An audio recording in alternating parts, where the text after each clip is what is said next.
जैसे ये बैंडेड सी क्रेट, जो एशियाई कोबरा का समुद्र में लौट चुका रिश्तेदार है, वैसे ये बीच बीच में बाहर आता है। अपने पूर्वजों की तरह जमीन पर चलने के लिए इसके पेट पर बड़े बड़े स्केल्स हैं।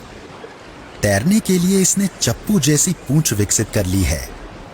लेकिन बैंडेड क्रेट्स अपना काफी समय जमीन पर बिताते हैं, आराम करने और अपने पसंदीदा शिकार ईल्स को बचाने के लिए। इसे भूख लग गई, अब लगून में लौटना चाहिए।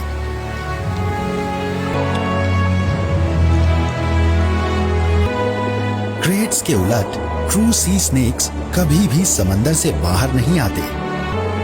चपटे शरीर की मदद से ये आसानी से तैर सकते हैं।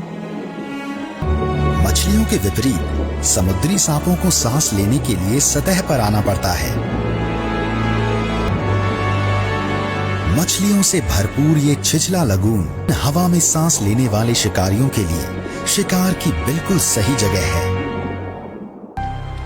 टर्टल हेडेड सी स्नेक अपने छोटे भोथरे सिर की वजह से सबसे अलग दिखता है।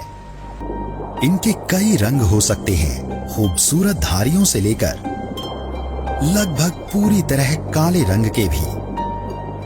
ज्यादा गहरे रंग के सांपों पर एल्गी की ज्यादा परतें जमती हैं। ज्यादा एल्गी जमने पर इनकी रफ्तार हो सकती है 20% तक कम। लेकिन कोई फर्क नहीं पड़ता, ये सांप तेजी से तैरने वाली मछलियों का शिकार नहीं करता।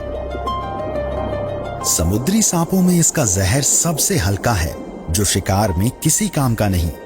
इसे तो बस अपना शिकार पकड़ने के लिए दांत जैसे खास स्केल्स चाहिए। ये मछलियों को नहीं, बल्कि उनके अंडों को खाता है। और गर्म इलाके के इस रीफ में साल भर उसकी कमी नहीं होती। ज्यादातर सांप एक बार में ढेर सारा खाकर उसे पचाते रहते हैं, लेकिन टर्टल हेडेड स्नेक लगातार थोड़ा थोड़ा खाता रहता है। समंदर के सभी जीवों में से सबसे जानी पहचानी है मछलियां। ये कई तरह के आकार, प्रकार और रंगों की होती हैं। इनका सबसे पुराना समूह हिलने वाले जबड़ों से लैस जानवरों से पहले विकसित हुआ था। आज इस परिवार में सिर्फ हैगफिश ही बची है। ये पूरी तरह रीढ़धारी भी नहीं है, इसमें बस छोटी सी खोपड़ी है, लेकिन रीढ़ की हड्डी नहीं होती। समंदर की अंधेरी गहराइयों में रहने वाली इन मछलियों की आंखें लगभग पूरी तरह नाकाम होती हैं, लेकिन अपने सेंसरी टेंटिकल्स की वजह से इनमें सूंघने की जबरदस्त क्षमता होती है। ये लाशों की तलाश में भटकती रहती हैं समंदर की तलहटी में। हैगफिश शुमार हैं 1% मछलियों में।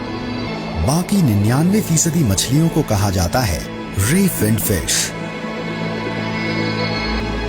क्लाउन फिश, लाइन फिश और रेत पर चल रही ये फ्लाइंग फिश। इन सब में बोनी स्पाइन्स या रेस पर फैली चमड़ी से बने फिन्स या पंख होते हैं। एक येलो फ्रॉग फिश अगले खाने की तलाश में है। इसे स्पॉन्ज जैसे अपने हुलिये पर इतना भरोसा है कि ये छिपने की कोशिश भी नहीं करती।